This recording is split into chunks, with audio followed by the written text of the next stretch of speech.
Hey friends, if you cannot preview .msg email files in Windows Explorer, then please watch this video.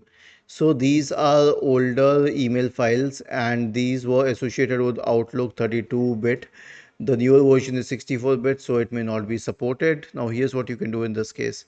Search for store in the Windows search bar and open the Microsoft Store. Type .msg viewer and hit enter, and then go to MSG viewer, and you can buy any worthy software to view these. Okay, it may cost a little, but it's still worth it. So there are many software products which can help you view the MSG files. Okay, and a dedicated MSG viewer would be the best option. So you can download and install this after purchasing. Was this helpful? If yes, then please subscribe to the channel. If not, then let us know in the comment section of the video on how we could help you further. Thank you for watching this video and have a nice day.